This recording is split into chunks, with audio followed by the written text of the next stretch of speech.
आता आपल्या आवडत्या मालिकेचे संपूर्ण भाग मालिका प्रसारित झाल्यानंतर लगेचच पाहू शकता फक्त सन नेक्स्ट वर. भारतातील प्रेक्षकांसाठी मोफत सेवा. हॅलो, बोला. काय बोलू? या मैत्रीच्या माणसांनी काही बोलायची सोयच ठेवलेली नाही. काय झालंय? त्या मैत्रीच्या घरातले सगळे इथे आलेत. माझ्या समोर कायद्याची भाषा वापरत मलाच कायदा शिकवण्याचा प्रयत्न करतायत. माझ्या कामात अडथळा आणून मला त्रास देतायत. माझ्या विरोधात कंप्लेंट करण्याची भाषा वापरतायत. प्लीज तुम्ही या सगळ्यात लक्ष द्या आणि हे प्रकरण बाहेरच्या बाहेर मिटवता येते का बघा.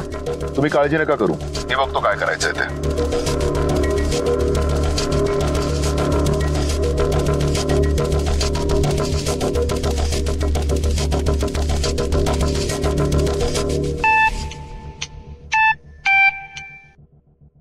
हा बोला ना रावसाहेब. तुम्ही सगळे आता पोलीस स्टेशन मध्ये आहात का? हो, पण हे तुम्हाला कसं माहिती? तुम्ही तिथे काय माती खाताय ना ते पण माहिती आहे आम्हाला.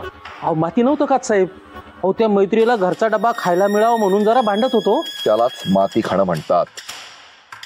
म्हणजे त्या इन्स्पेक्टरने तुम्हाला फोन केला होता आम्हाला. आमच्यासाठीच काम करते ती आणि तुम्ही तिलाच त्रास द्यायला निघालाय? नाही नाही हो साहेब, नाही त्रास वगैरे काही नाही. उगाच आपलं त्या मैत्रीला जरा खोटी सहानुभूती दाखवायची म्हणून आपलं जरा. बस तुमची बडबड बंद करा. तुम्हाला एक लोकेशन पाठवतोय, तिकडे निघून या. ठेवा फोन. हो साहेब.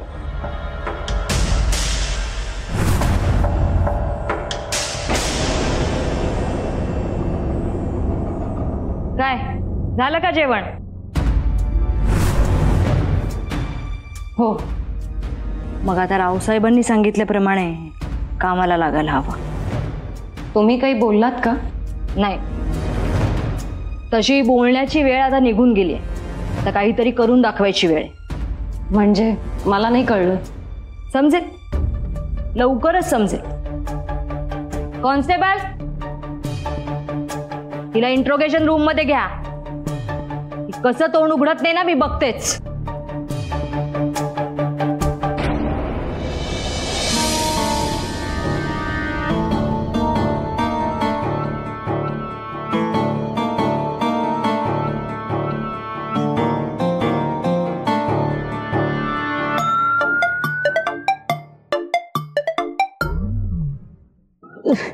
बस काय झालं?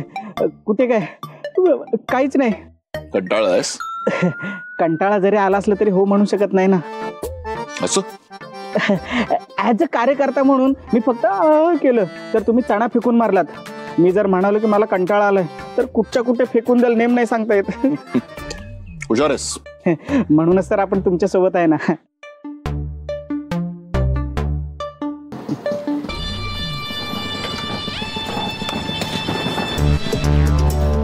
नमस्कार रावसाहेब.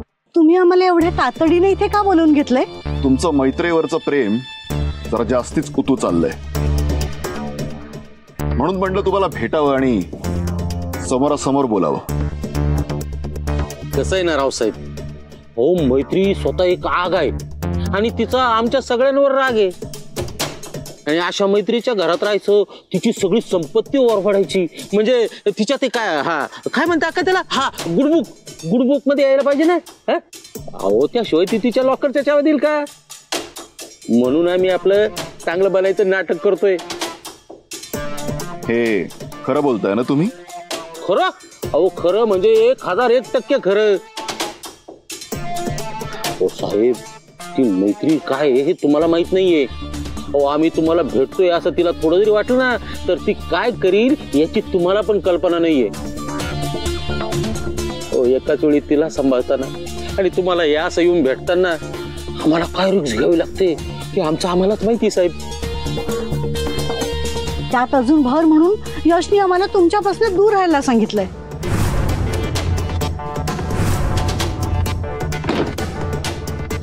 काय? हो ना साहेब. अहो तो पण बदललाय. अहो तो म्हणतो याच्या पुढे आम्ही कोणीच तुम्हाला भेटायचं नाही आणि तुमच्या सोबत काम पण करायचं नाही. हे सगळं असं आहे तर? अहो साहेब अजूनही असं बरंच काही आहे जे समज आणि गैरसमज याच्या पलीकडचं आहे. काय झालं? मला इतक्या अर्जंटली? अय्या तुम्ही इथे? हो ते इथेच असणार ना. अगं त्यांनीच तर आपल्याला बोलवलं ना, मग कुठे जाणार ते? पण का? फक्त तुमची काळजी. कसं आहे ना, एक फॅमिली म्हणून तुम्ही आमच्या संपर्कात आल्यापासून आम्हाला तुमची खूप काळजी वाटते. तुम्ही सगळे ठीक आहात ना? तुम्हाला काही प्रॉब्लेम नाहीये ना? तुम्हाला कोणापासून धोका तर नाहीये ना? हे सगळं पण बघावं लागतं की नाही आम्हाला? अय्या, तुम्ही आमची एवढी काळजी करता? हो ना.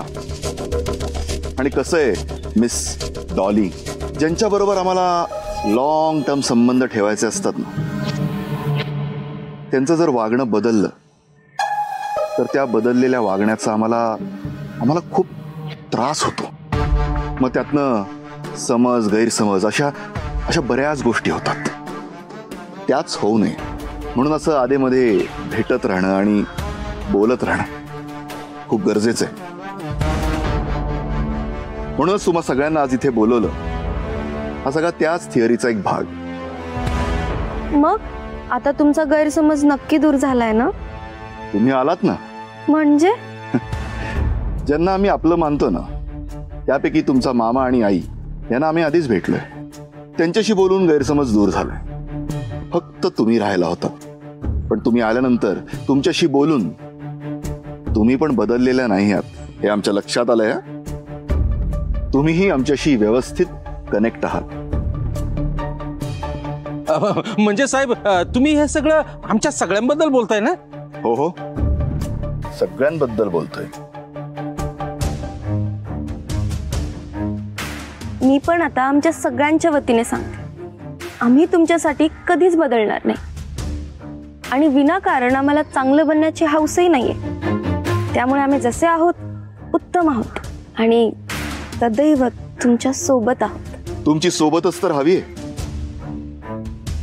आणि कसं आहे ना मिस डॉली, आजकाल सोबत असण्याचं सगळ्यात मोठं माध्यम म्हणजे हा मोबाईल फोन. तुम्हाला कधीही आमच्या मदतीची गरज वाटली ना, अगदी मध्यरात्री देखील ताबडतोब फोन करायचा.